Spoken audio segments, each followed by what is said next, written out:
What's up, guys? Welcome again to another episode of the August Love Story podcast. I'm your host, Tommy T. This is my beautiful wife, Artieka T, in the building. A-Town, as she likes to say. Today, we got a great episode for you guys. We are talking about cheating. And and the show Love and Marriage Huntsville. I'm not. Oh, okay. I mean, that's where it came from. We have to just throw it out there. So, so cheating and like basically what was said, it was you got three options when it comes to cheating. So one of the characters, or I shouldn't call them characters because this is a reality show. Yeah. One of the guys on Love and Marriage Huntsville has cheated on his wife. Yeah. It's been very publicly, obviously, because they're on a television show. Right. And one of the other guys on the show said that there's three options when you feel like you want to cheat. Two of them are correct. One of them is wrong. You can give the three options now. Okay, so the three options were to leave, suck it up, or cheat. And we are going to talk about that statement in this podcast. So before we get into it, you guys, if you haven't already, please go subscribe to the channel on YouTube. Subscribe to the wherever you listen to the podcast from. Just hit the subscribe button so you know when we release a new podcast episode. And let's get into it.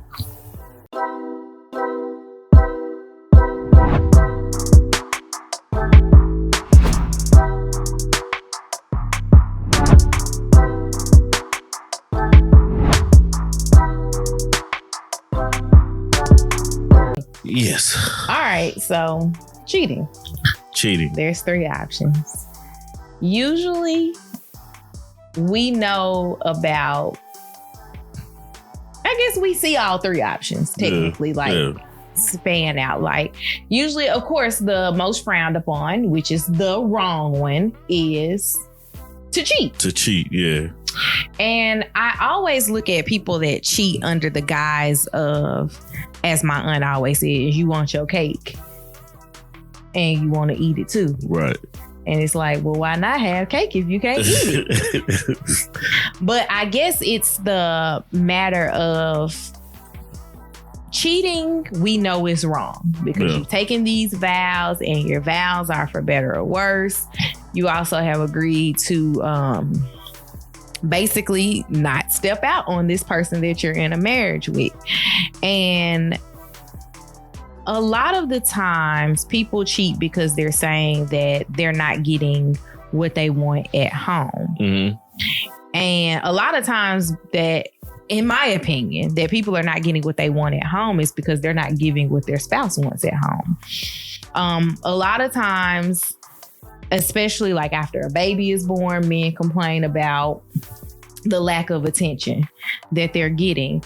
And I think that it's hard for people, especially women, to go out, have a baby, still go through and live the normal life that they were living, but also add a human being in that depends on them 24/7, 365, and does not see dad as a person that can help them. And when you look at it through that lens, it does change the guise of why you're not getting what you want. And see, that's the same thing that I was thinking. Like most of the time people cheat because they're trying to fill a void of what's not there. Right. Or what's not being received or a need not being met. Most of the time people like what was said, you either got to leave, which if you're in a marriage, most of the time you don't want to leave because things are already set in place. Things are already set up in a manner. You got your routine. Right. You have it and you actually love this person. So leaving is not what I want to do. Some people do just choose to leave because it's an ongoing situation and it's an ongoing issue that's not being met. And the smart thing to do is to leave before I cheat because they understand the worst problems it can cause by cheating. Some people do decide to just suck it up and know that it's gonna get better at some point, because usually when you're married, you should be talking to your spouse about those issues that's good, those issues are bad, that are bad. But if you're not talking to your spouse about those things, then of course the suck it up part is just not worth doing.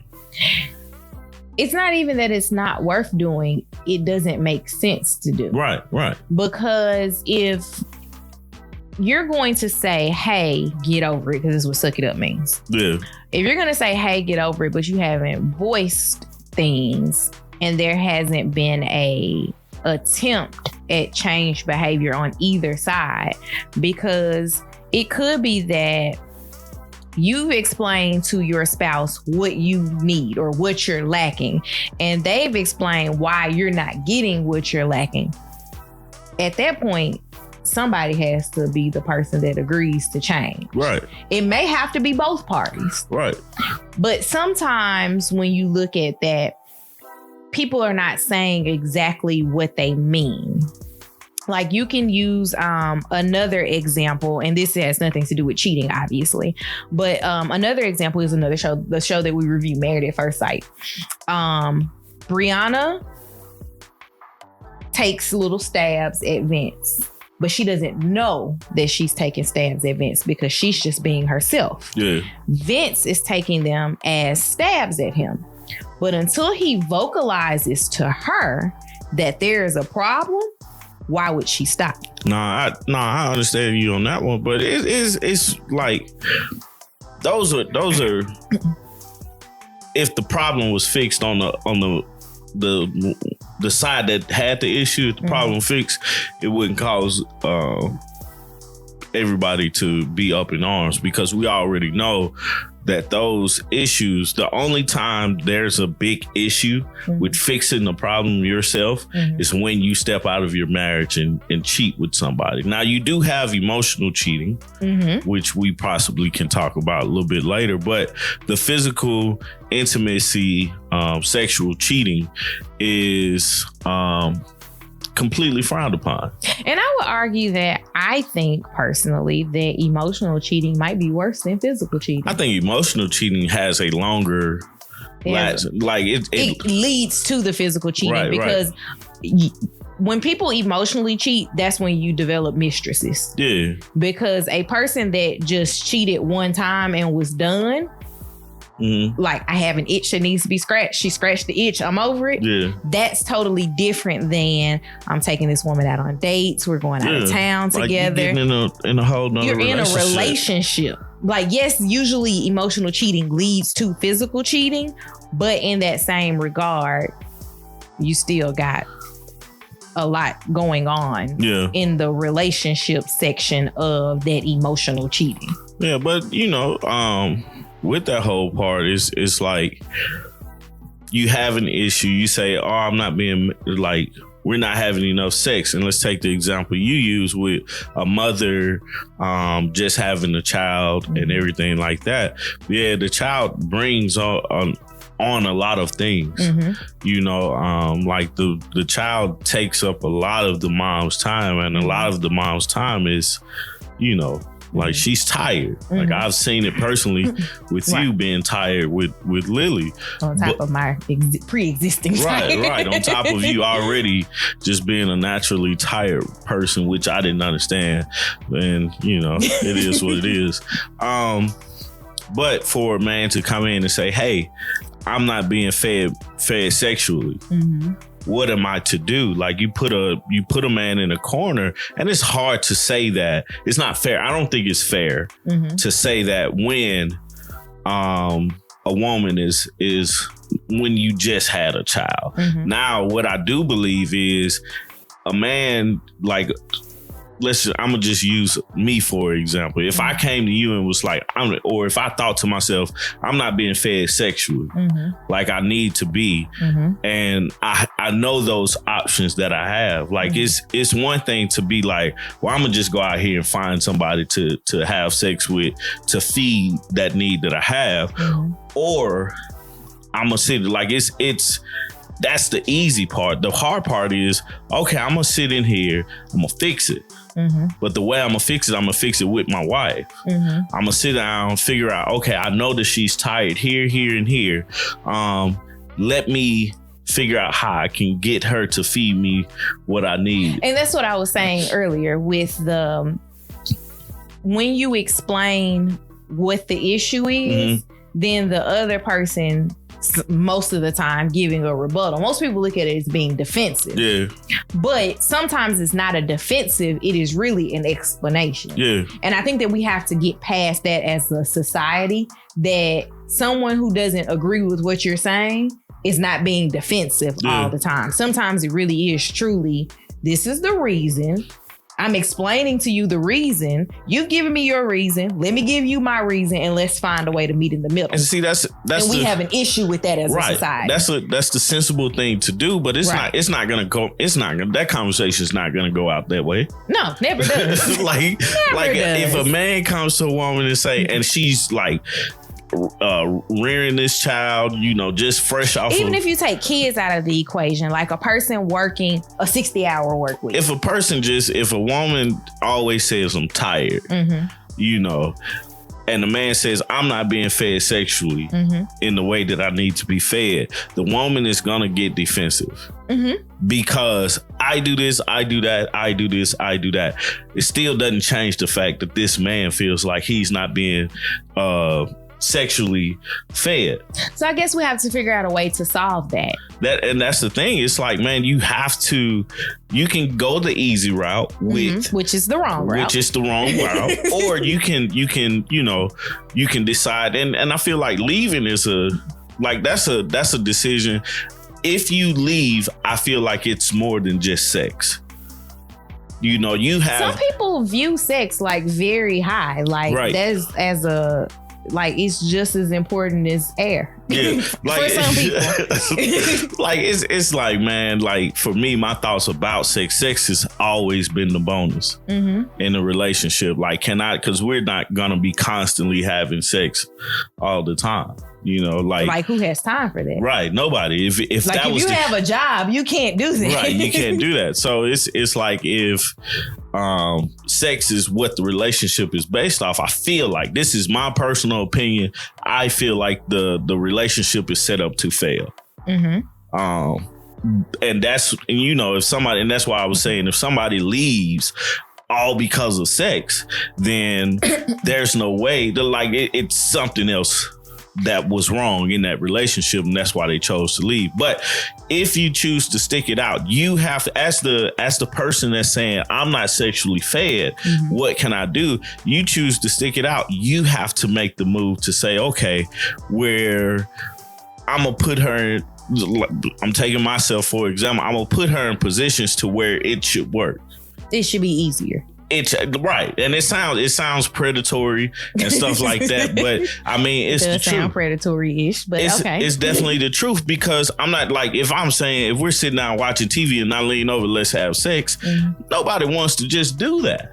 Right. But if we go out on a date, we have candles, I give you a back rub, do the things that you would have done when you were recording that person. When you were recording that person, trying to really get it. I was say coding that person. But take it back to Memphis. But you really have to take a step back and see why you're not being sexually fed, and why this person that you chose to be with is not feeding you the way that you need to be fed, because at some point you were sexually satisfied. You were sexually satisfied enough to say, I'm going to spend my life with this person.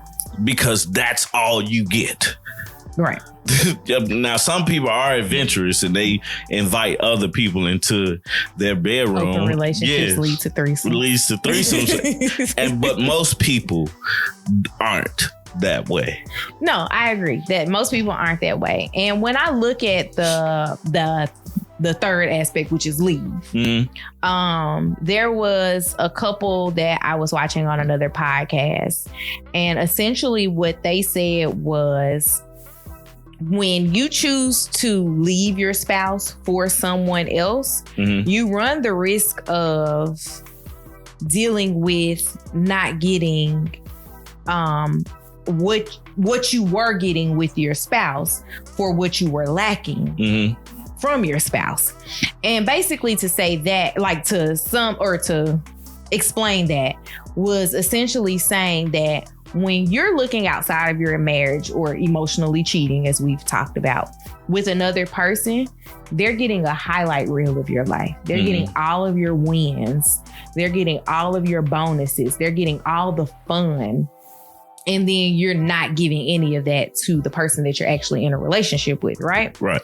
So then when you decide to leave your spouse and go over to this other person and say, I'm going to be with you, I choose you, they weren't like privy to all of the bad or the negative that was in your life or the day-to-day mundane things, because they never had to share those things with you. Right. And then they're looking at it like, you're not the person that I was in a relationship with. Right. Because you were saving, for lack of better words, all your trauma for your spouse and putting all of your wins and your hits, not your misses, into this other person. Right, exactly. And so it gets to be a fine line of, will this work?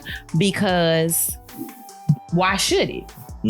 They were never getting all of you in the beginning, and now they're getting all of you that they don't want. Right. Like, I don't want to hear you coming home and complaining about work when all you ever talked to me about was how we gonna go to Vegas together and how we're going to go to Florida together, because you can't take international trips with you when you got a wife and some kids at home. Right. But you can make a work trip off of Miami, or a guy's trip off of Vegas.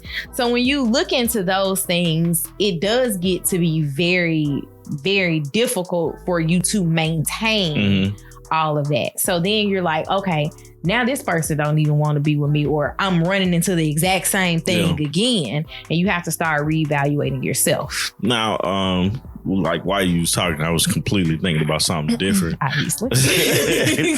But no, like what you said is true. Like, people spend their time showing the outside person all their good qualities, like when you first start courting somebody, like when you first start talking to somebody, you're not gonna come out and tell somebody, hey, my credit is such a 415. Right. Like, you're not gonna come out and say, hey, I don't cook, or nothing, there's nothing in my refrigerator. You know what I'm saying? You're not gonna come out and tell people your bad things the first time you meet them. You're gonna be like, I can take you out to eat, baby. Right. I can't cook. Right. You're gonna do everything possible to impress this person, to get, as Tommy Alfred Martin would say, get the draws down. And you could have been putting that same energy back into your marriage. And and then I think about something else too.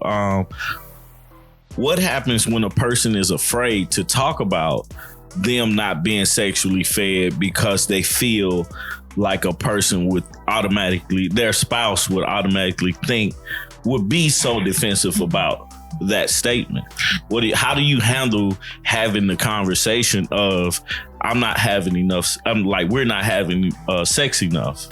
I guess what I would look at it as, like you said earlier, not just saying it, but having a changed behavior behind the saying it. Because if there is I'm tired, or I just don't feel like it, then what is it? Is it an underlying health issue? Let's get you to a doctor to talk about this. Right. Because we always look at it under the guise of a woman saying no. But there wouldn't be all these Viagra commercials if men didn't have the sexual issue, right? Right. And theirs is just as simple as, I went to a doctor, he gave me a prescription, I got a box that came in the mail, I'm ready to go, right? Right. But we never look at women as having that same type of We don't because a lot of times, well, this is the way I look at it. I can't say everybody looks at it this way, but the man chases. No. And the woman usually is the one to be pursued. That's why when women usually don't propose to men. Mm-hmm. and I laugh because I'm thinking about situations where it happens. I saw a video where dude was like completely excited, and it's like, Should he be? You know, I'm not proposing to a man, but that's right. me. But it's like the same aspect of with that happening. If usually a man is not being sexually fed because the woman says no. Mm-hmm. The man's gonna say yes. If a man is deprived of sex and it's been 6 months and you finally say, yeah, let's have sex, man's not gonna say no if it works or not.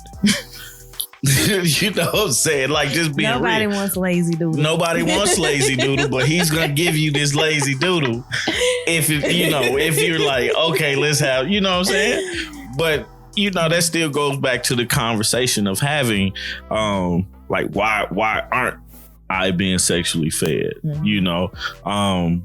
And the difference is within your spouse or whoever you're with, you have to be able to have that conversation, because regardless of anything in marriages, sex is there. Like, you're gonna have sex. Right. That's the only way for you to, well, not the only way, but that's the most natural way for you to have children and reproduce and stuff like that, is to have sex with your spouse. Mm-hmm. That's a form of connecting, is having sex with your spouse and everything like that. So you just taking that step. It shouldn't be a let's not talk about it conversation. No, let's talk about it. Let's talk about like what's causing you not to want to do it, because we all know, and not having sex with your spouse and not giving a real reason leads to bad choices. Right. You know what I'm saying? And sometimes it's like, for me, I don't like to blame the person that cheated, but I like to hear why you cheated. And could that have been avoided? I guess I always blame the person that cheated, because I'm like, you could have left. Right. You could, like, you had the decision to leave. Just me. Right. That's you. Yeah. That's okay. You had the decision. You always have the decision to leave. Mm-hmm. But is it that you want to leave, or you just need to be fed real quickly?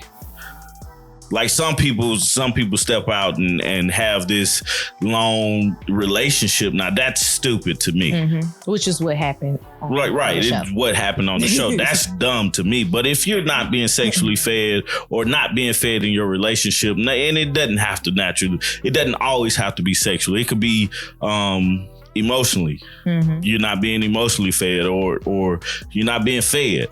At that point, you got to figure out how to cook and just fix your own food.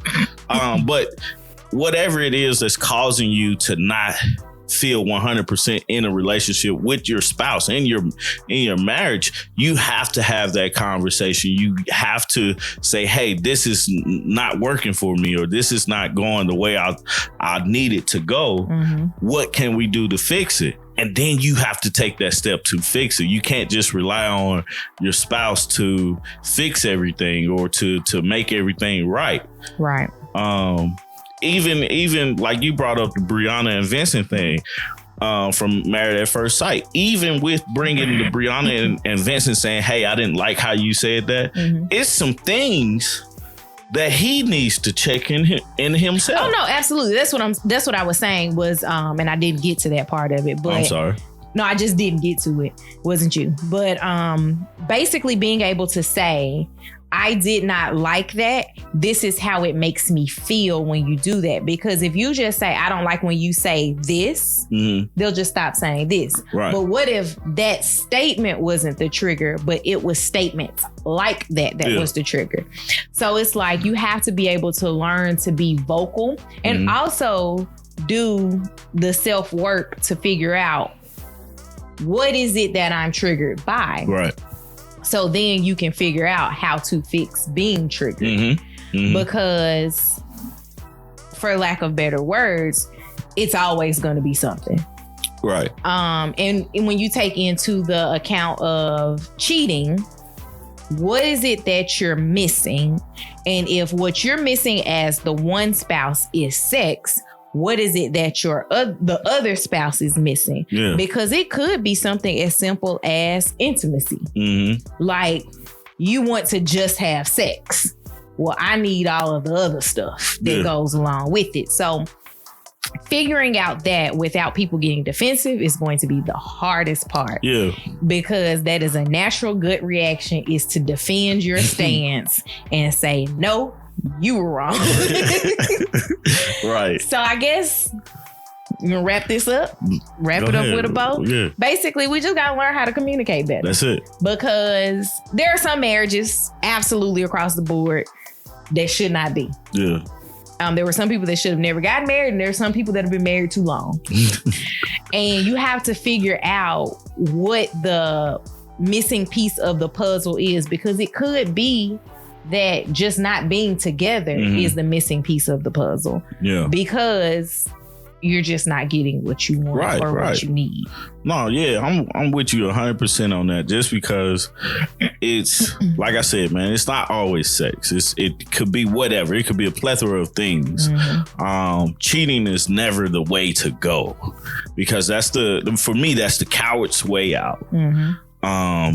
It's like you're taking the shortcut, but you end up in a dead end on that shortcut. Right. You know. If you feel like you need to cheat, you need to talk. That's a conversation to be had. Hey, I'm not being fed like I need to be, and I want to go get it from somewhere else. It's a hard conversation to have, because you know automatically that defenses are going to rise.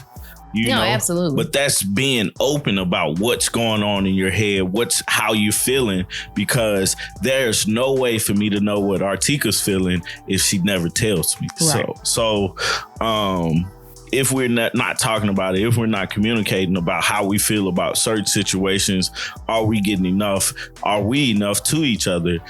We will never move forward in growing with each other. And how can we become enough to each other? Right. Great question. So my advice to anybody is don't cheat. Same. Okay. Same. Yeah. So do we have any listener letters for this episode? We do. Please send your listener letters to ouraugustlovestory@gmail.com, and we just may read it aloud on the show. This listener letter was fairly long, so I just kind of edited it down for brevity. That's cool. So this person says, I recently separated and divorced my ex-husband, and we share custody of our children 50-50. We alternate weeks with the kids, and we live in the same school district. When I left our family home, I was giving him $1,500 a month to help him take care of the bills. This was only supposed to be temporary, because when I moved out, I only got a place large enough for myself, not for the kids. I have been working my butt off, and I started a business, and now business is booming. I have now moved into a place where I can afford to have my kids, or not afford, but have a place for all of my kids to stay with me. My ex feels that I need to continue to give him the $1,500 a month to pay his bills, even though we have shared custody of the kids. Do you guys think that it's fair for me to continue to pay him, even though we have 50-50 custody? No, it's not fair. But when it comes to kids, I always feel like somebody's gonna get the unfair end. Right. And for this one, she got it. You know what I'm saying? Like, if you have your own business and you're able to pay like the $1,500, like I always told you, like we recently started, we had the conversation. I said, I'm going to be more than fair if we ever had to break up. And I said, I'll do my best. and I said, and I was like, just don't take advantage of me. Okay. Yes. You have told me that. I was at what point, and I mean, you can't say this for us because obviously we're not in this situation. Right. But at what point do you feel that she's being taken advantage of? I can't call it, because if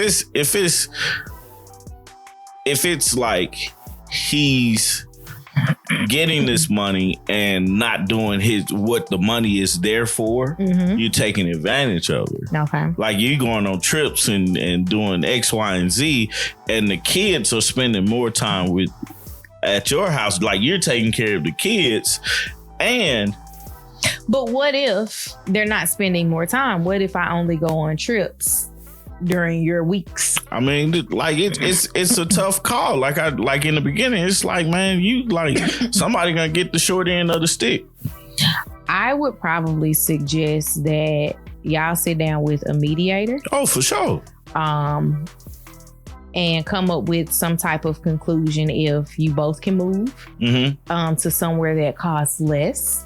Because if he needs $1,500 a month, he needs a lot. Yeah, that is a lot. Like, that is more than some people are paying for rent. More than a lot of people are paying for a mortgage. Yeah. So I would suggest sitting down with a mediator and figuring out what you guys can do to make things more 50-50 for the kids, whether you both can get similar spaces for the kids where they're not sitting on top of each other in one house and then everybody has their own room in the other house. And just try to make some type of amends for them. Like, I know that we sometimes don't want to get the man involved, but sometimes you have to. Yeah, most like when it comes to stuff like that, to be as fair as possible, you have to get somebody that has no dog in the fight. No dog in the fight. You have to get like they're an impartial third party. Right. That's you have to get a impartial third party involved when you can't work out a fair deal for each other. You know, with each other. So like in her case, I would go back and say, hey, let's relook at some things. Now it could backfire. You know what I'm saying? They be like, oh, you're making this much now. You can afford to give him this much. You can afford to give him this much and a little bit more. Right. You know, because what they're trying to do is make it as even for the kids as possible. Like if you have this 5-bedroom house and the dad is living in, and this is not what she said, but if it's a 5-bedroom house versus a 2-bedroom apartment, yeah, you're going to come up on some more money because that's too drastic of a change for the kids. So it's hard to say what's fair and what's not fair. My advice to her would be to just go get somebody involved and talk to somebody and see if you guys can come up with a more fair plan and stuff. So agreed. Hopefully that helps and everything. So yeah, good luck. Let us know what happens. Right. So what's our quote for the episode today? All right. So this is a hard one for me to figure out because I haven't been listening to rap music this week. Yeah. So this lyric, I lost it. There it is. It says, run up them bands on the regular, hit my plug on the cellular. Tell my ex-B that I'm sorry. I'ma skate off in the Rari. Keep 3-6 by my side. I'ma go bake me a pie. Keep 45 on my side. F with my ends, you die. Oh, okay. That was Cut It. You need to cut it. All right, well, hey, thank you guys for listening to another episode of August Love Story, the podcast. Follow us, like I said earlier, subscribe to the channel on YouTube at August Love Story. Turn on the notification bell. Like this video. Hit subscribe on wherever you listen to podcasts. If it's Google Podcasts, Apple Podcasts, Deezer, we're on Deezer. We are? Yeah. So I think SoundCloud is up there. Wherever you listen to podcasts, we're there. So subscribe there as well. Follow us on Instagram and Facebook at August Love Story. You can follow me on Instagram at I am Tommy T III. You got Artieka on Instagram at Artieka. You say that like it's so basic. Yeah, it is. It's like follow Artieka at Artieka. It's cool, but yeah. Also, tomorrow our Married at First Sight reviews come out. If you watch the show, check those out on YouTube. We don't do a podcast version of those. It's just on the YouTube channel. And also every Sunday through the ending of season 12, we will be on a Married at First Sight review coalition on Little Black Book 91's YouTube page. Yep. So I'll try to remember to put a link in the description box if you're watching this on YouTube, where you can just click over to his channel and see the most recent video. Yep. There you go. All right, guys. That's it. I'm out. Peace. Bye.